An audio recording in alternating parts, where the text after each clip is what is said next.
It's definitely soup season. It's cold outside and shrimp and corn chowder goes the distance. Whether you're serving it for your family, the kids' teammates, your co-workers, it's a fan favorite.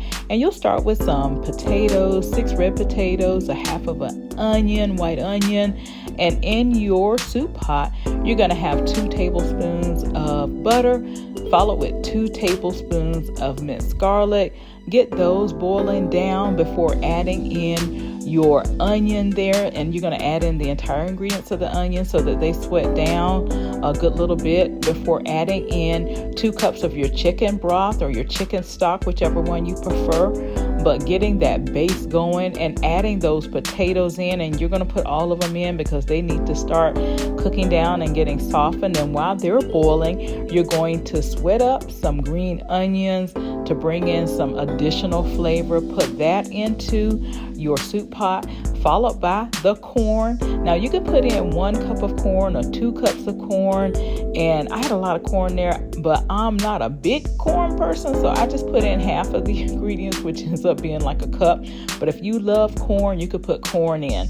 And next, you're gonna blend up the recipe as it's simmering. Now I used an immersion blender, but if you don't have an immersion blender, you can actually use your blender by just scooping out some of the soup there, putting it in your blender, blending it down, and pouring it back into your soup pot.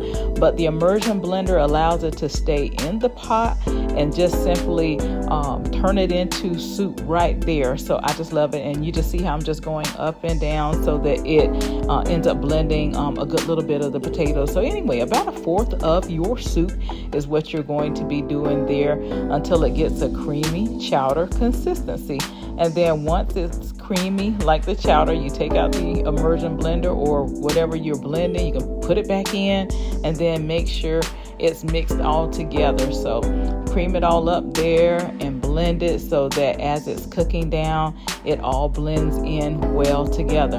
And so that's it with the blending it with the immersion. So I slowed it down so just so that you can kind of see what was happening, but you'll have some chunks of potato as well. But as it continues to simmer, you're going to add in your 1/2 cup of heavy cream. That makes it a little more creamier. And then you're going to come in after the heavy cream with the shrimp. Of course, the star of the show.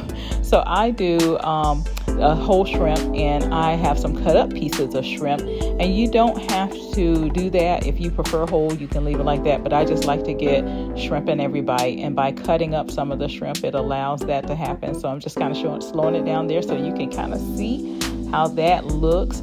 But yeah, just the little pieces of shrimp so that it gets into every bite and every morsel as everybody takes their cup of soup and eats it, or their bowl of soup, it's full of shrimp for them. So pretty much put the shrimp in and then stir all of that together along with the cream so that it continues to make that chowder tasty and make it delicious. And after that, you're going to come and once you finish creaming that up, you're going to add in your seasonings, which is your celery, and you want those thinly sliced. So I normally take the celery stalk, slice it down, and then chop it.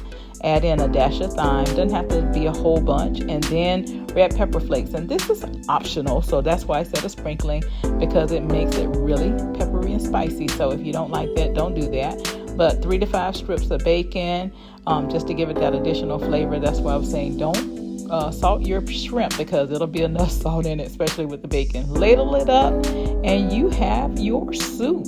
You have a delicious bowl of goodness to serve to yourself, to your family, to the teammates. And stay warm out there, guys.